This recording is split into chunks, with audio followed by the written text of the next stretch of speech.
Story 1. A Filipina lady said, "I was talking to and stopped, then asked me what the English word is for the parent of the person your child married, the parent of your son-in-law or daughter-in-law. It is a relationship for which we have no specific word." Story 2. The Finnish language is famous for kalsarkanit, which means getting drunk in your underwear. So I was not surprised that there is no equivalent word in English. However, I was astonished to discover that English does not have a casual word for tulitus or tulitaminen, which is a gesture expressing excitement like yay or woo. Instead, English speakers simply refer to it as goal celebration or celebrating. This seems unusual. Story 3. A beautiful expression we have in Italian is arrangiati. There are phrases in English that mean more or less the same thing, such as do it yourself or you're on your own, but arrangiati is the imperative and reflexive form of arrangiare, to organize, arrange, make do, manage, basically meaning sort yourself out. However, arrangiati carries the same weight, directness, and sentiment as basically telling someone to go away in a very blunt way. No direct English translation satisfies me as much as telling someone arrangiati does. Another one that comes to mind is abbiacco, which is the drowsiness you get after a big meal. It is a tiredness and brain fog exclusively associated with a full belly. Very useful in Italy. Story 4. Kummerspeck means grief bacon. It is the weight you gain from emotional eating. I also like bakfiefengezicht. It means a face just asking to be slapped. Story 5. This has annoyed me for some time. The word juta means food contaminated by saliva. For example, I won't eat this because it is my brother's juta food. Story 6. In Te Reo Maori, plural pronouns either include the listener or they do not. Tatu means everyone including me. Kutu means you all but not me. Matu means us all, but not you. Korua means you too, but not me. Maua means us too, but not you. Tawa means you and I. It almost entirely avoids the question in English. Who do you mean by we? Story 7. Lek, unstructured play or game, and spell, structured play or game. For example, a tug of war with my dog is lek, while Monopoly is spell. I do game design, and while I can talk about structured and unstructured play, I cannot do so effortlessly with people knowing exactly what I mean. Story 8. Kuchisabishii, meaning lonely mouth, refers to eating due to stress or boredom. It involves eating out of habit or chewing on something just to keep busy. Story 9. Kortrunka is a Swedish word that refers to a man masturbating while crying. I was told this is usually used when a man has just been broken up with. I first heard that from some teenage boys in Stockholm who were harassing people at a mall. I don't think English needs to adopt that word. Update. I have been told that some English-speaking countries also have a word for this. Story 10. Lagom means the right amount. So if you ask, how many cookies do you want? You would answer, lagom. Slut means either the end of something or to have run out of. You might see it at the end of movies instead of the end. If you run out of resources in a game such as apples, you would say that you have slut on apples because there are no more left. It is not pronounced like the English word slut. The U is pronounced more like the first U in ukulele. Story 11. I have the opposite experience. I speak French, and we do not have a single word for cheap. Isn't that surprising? Such a simple concept is expressed by saying not expensive or affordable. Story 12. Vaska means pouring something down the kitchen sink. Usually, it refers to wasting something expensive for bragging rights or to show that you are rich. You can say vaska about anything you destroy to demonstrate that you are too rich to care. For example, I'm going to vaska this car. God, I'm so rich. Story 13. Flanner. That's when you stroll aimlessly through a city, just enjoying the surroundings without a set destination. Story 14. Friolento. Friolero in other regions, I believe. I'm a persona friolenta myself. Friolento means somebody who is too affected by cold weather or is constantly feeling cold. Story 15. In Punjabi, we have names for almost every relationship you can imagine. For example, dad's older brother's wife is the EE, or your husband's sister's husband is Nandoi. It is kind of cool because you always know who the person is referring to without having to explain. Story 16. Oh, like in Wacha, Wildskanaw, or Murtau. It is the dry portion of a river when it does not have much water flowing. Story 17. My first language is Spanish. I always feel strange when I am speaking to someone in English and have to refer to someone older than me as you. Feels very informal. I am used to using the term usted. Story 18. Jutho. It means something that has been eaten by one person that restricts another person from eating from the same portion or plate. It is a very common practice in Nepalese or Indian culture but seems to have no concept in the Western world. Story 19. Korean nunchi means the ability to notice other people's subtle emotions or thoughts. For example, if someone keeps talking about something that clearly bores the other person who is too polite to leave the conversation, you would say that person does not have nunchi, or the ability to notice that they want to talk about something else. Story 20. Takeo or Tokaya is a person who shares your first name. I like it because my name is not very common, so I can say, Hola, Tokaya, when I see another person with the same name. Story 21. Not a specific word, but in Finnish, Greek, and Slavic languages, the affixation system allows for shades of meaning that either require an entire paragraph or are not possible in English. English in these cases uses idioms and phraseology which are often region or accent-specific and may not be understood by most speakers. An example is pid kanutu from Ukrainian, which literally means to toss in the air, but in context means something like to drop off something at someone's place or otherwise move it into that person's possession, possibly without them knowing, to dump one's responsibility for the object that has been dropped off. This meaning comes from the prefix pid-. If the prefix were za-, it would mean to send someone money, and so on. Story 22. Dawn is the word for the 24-hour period between midnight and midnight. Overmorgen has an English equivalent, but nobody ever says overmorrow. Also, formiddag means pre-noon, the time between morning and noon, approximately from 8 or 9 a.m. until 11:30 a.m. Story 23. The word exists, but the meaning can be completely different. The French say, on ignore la cause, which means we do not know yet why, not we are ignoring the reason why. Story 24. On the other hand, esperar means both to wait and to hope in Spanish. I guess the context helps, but in English we definitely use them in very different circumstances. Story 25. Don't know how to spell it, but it's pronounced hoon. It's a Malagasy word for he or she said, but it implies that you're giving the direct quote of what someone just said. It is more useful than just saying he said. Story 26. Padkos is an Afrikaans word that literally translates to road food, also known as road trip food. The closest English translation is provisions, but it is not quite as specific. Story 27. No East Asian input yet? I have always found it fascinating that both Chinese and Japanese have expressions meaning thank you for your hard work, such as shinkula and atsukaresimo chikarashama, as polite ways of showing appreciation. However, English does not have an equivalent phrase. It is not the same as saying good job, despite what some sources may suggest. This highlights a cultural difference. Story 28. Irish. Biochine. Literally, alive crying. It means a lament for those who still live but you know you may never see them again or who are otherwise lost to you in a permanent, painful, and irreversible way. When you consider we are a nation of people who have a history of leaving our loved ones behind in a desperate search for something better, it makes sense we have such a word. Story 29.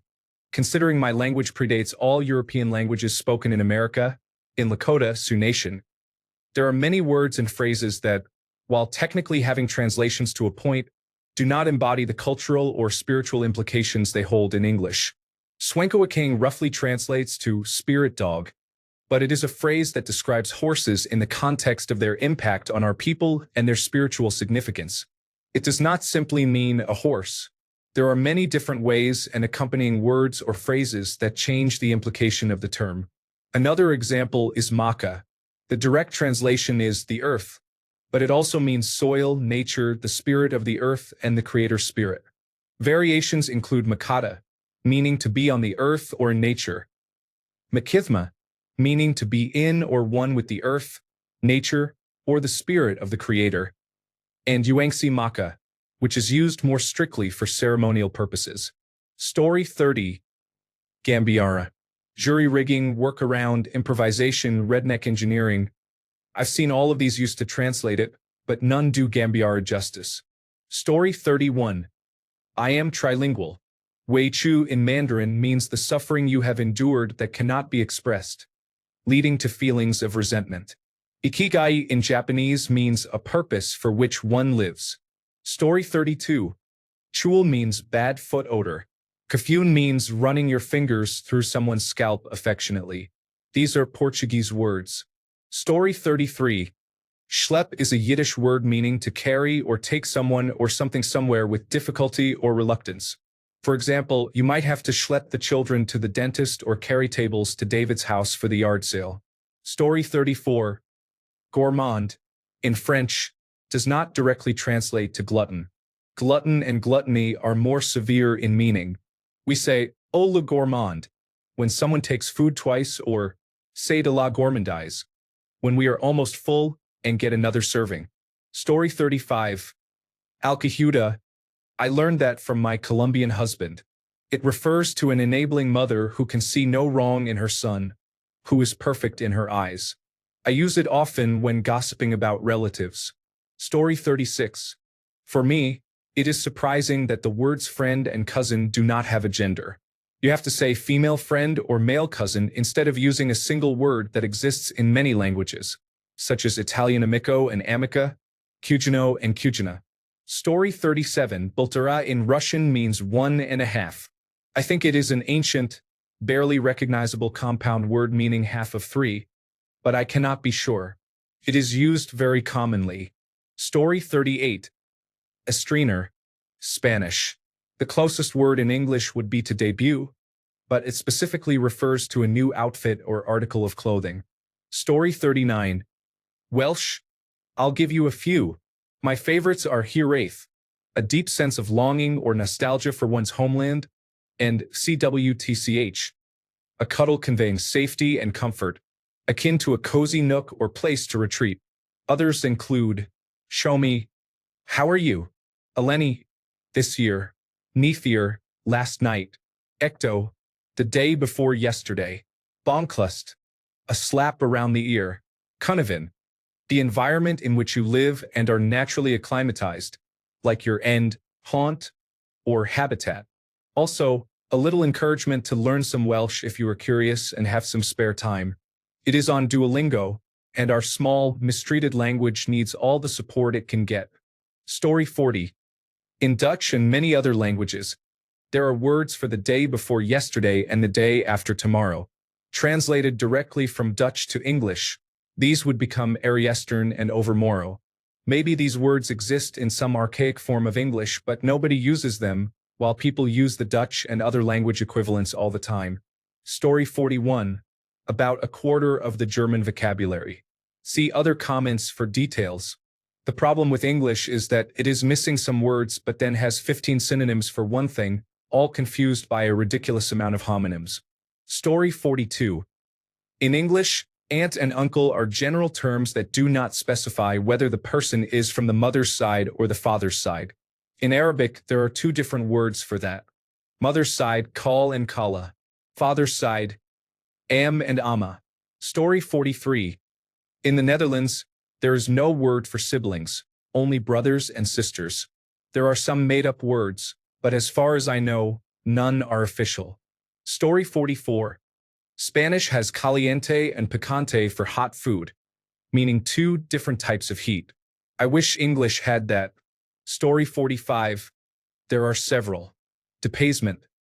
The feeling of not being at home when visiting a new place, but generally not in a bad way. More in a wow, that is so different and cool way. Si, in French, si can mean if, but also yes in the context of correcting someone. S'il pleut, je n'y vais pas. If it rains, I am not going. Tu n'as pas mangé ça? Si. You didn't eat that? Yes, I did. La flemme is French slang to convey the feeling of being too lazy to do something. J'ai la flemme d'aller au travail. I feel too lazy to go to work. The longest French word. Anti-constitution element. It describes something or someone acting in a way that is against the principles of the Constitution. Story 46. A new Spanish word that has become popular in recent years is cunidismo, which means the opinions given by a know-it-all, like your brother-in-law, who claims to know a faster way, a cheaper and better product, and how to solve the problems of the world in one day. A certain president is very adept at saying cunidismos. Story 47. There are two in Turkish. 1. Kaçıncı, the question word for order. If I were to make up an English translation, it would be how manyth. For example, question kaçıncı president of the United States is Obama? A 44th can be expressed as which place if you are talking about a competition. Yok, the opposite of exist. In English, you have to say does not exist. Story 48. In Hungarian, the word igenitalan has no perfect equivalent in English.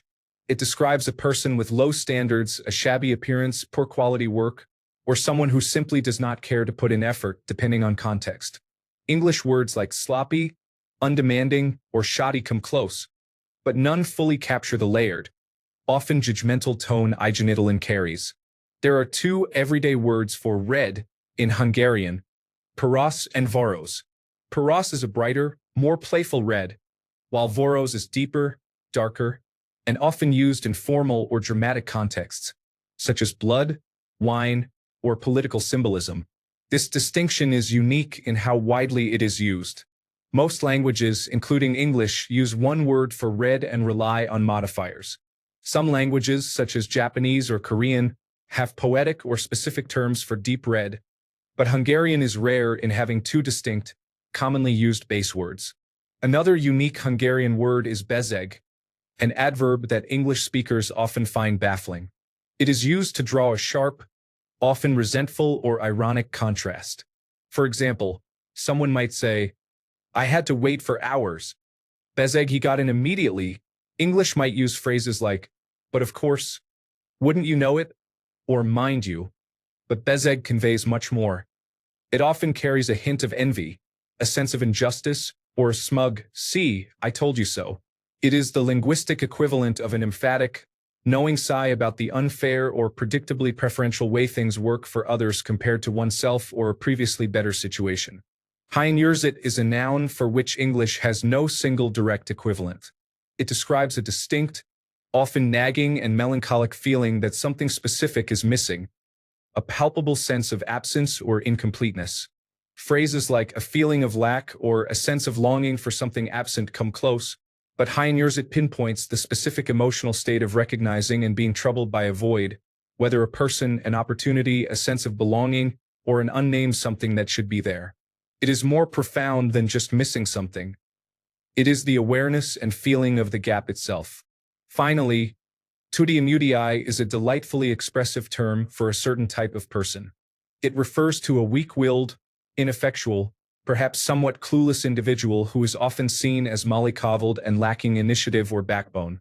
English words like wimp, milksop, doormat, or nebbish approximate some aspects. However, tudiamudii uniquely blends pity with exasperation and sometimes a touch of dismissive affection. It is not necessarily a harsh insult. Often it describes someone almost endearingly useless or frustratingly passive, a specific archetype that single English terms do not fully capture in their culturally understood flavor. Story 49. Rindfleisch-Etikettierungsüberwachungsaufgabenübertragungs. More seriously, there are quite a few German terms that have more nuanced meanings and deeper backgrounds, even in everyday use. For example, Hochmut is translated as pride in English, but Stolz is also translated as pride. Hochmut implies sinful pride and being overly confident, literally meaning high or lofty bravery, whereas Stolz refers to simpler pride and joy in an achievement or similar context. There is also haughtiness. but that feels more outwardly directed and taunting than Hakmet does. Story 50. In German, there is the word Doch. It means no or on the contrary, carries great power when used. You can completely shut down someone's argument with just that word.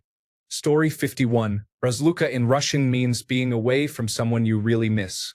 Separation might be the closest translation, but it is not the same. There are no specific words for the day after tomorrow and the day before yesterday. In Russian, there are also no direct equivalents for some words, such as exciting or excited, sibling, and thirsty. Story 52. Tom kwai is something you say when something hurts but it feels good in Mandarin, like a super deep massage. It means happy pain. Story 53. In Indonesian, we have segan, which is an unwillingness to do something, but that unwillingness is driven by respect. Segan is not reluctance, timidity, shyness, or awkwardness. It is a recognition that you are bound by social hierarchical obligations and expectations and cannot say or do what you want, such as not telling the boss he is wrong or not challenging your elderly mother. This concept maps well to Japanese. In Indonesia, segan comes from Javanese, which has rigid social stratification embedded in the language. Story 54. We have specific words for different aunts, uncles, brothers-in-law, and sisters-in-law if there are multiple, so you will know immediately how they are related. One of my favorites is kaifiyat, being in a state when a condition overwhelms you. You could say overwhelmed, but it cannot diminish the beauty that is kaifiyat. Story 55. Not my language, but a language I started learning. Japanese has shaganai, which essentially means it is what it is, or it cannot be helped. The weather is bad today, but you still have to go to work. You might say shaganai. If you are a more negative person, you might say mendokusai is closest to tedious, but does not quite have the same energy. It is kind of like a combination of tedious, annoying, and bothersome. If a person keeps nagging you about something you do not want to do, you could say they are mendokusai. You got a new rug in your living room, but it is an antique, and you need to be really careful around it or you will ruin it, so it ends up being a pain. The rug is mendokusai. Story 56. Not technically in my language, but we borrowed it from Arabic, and so should all other languages that lack it, yalla. It is a general term used to encourage quickening, meaning hurry up, let's go, or whatever else you were trying to get someone to do faster. Story 57. Furteur. From French. Usually a man who takes advantage of crowded public places and transportation to rub his body against others to obtain sexual pleasure. Story 58. Uphaul in Swedish basically means, right at this moment it is not raining. And I haven't found an equivalent word in English yet. Story 59. Ish is a word used as an exclamation in South Africa to express a variety of feelings such as surprise, disgust, disappointment, fear, and impatience. Example, Ish, my team lost the game, or Ish, my manager asked me to work overtime. Story 60. Mayavona or Mayavanavona is a Malagasy word meaning uppity or thinking you are too good for certain people. He does not hang out with us because he is so Mayavona. You wave and say hi to your friend but get no response. You yell out, Mayavanavona. Story 61. I took a few years worth of Spanish. The best I can think of is quinceañera, quinceañera, which refers to a girl's 15th birthday celebration. The closest equivalent in English is a sweet 16. The same vibe, just a year later than a quinceañera. Story 62. There is a word in Malayalam, the language spoken in Kerala, a state in South India. The word is ethramath, which roughly translates to how many. It can be used in questions like Joe Biden was the ___ president of the United States of America, with the blank replaced by the English equivalent of ethramath. Story 63. In Portuguese, saudade means the feeling or result of missing someone. You cannot say you feel a painful, strong, weird, or silent saudade in English. Absence is often used in literature, but it does not fully capture the same emotional meaning. Story 64. My language has a word for a long-term heterosexual partner you are not married to. I keep struggling to find a good English alternative. Husband is not legally correct. Partner sounds like a same-sex relationship.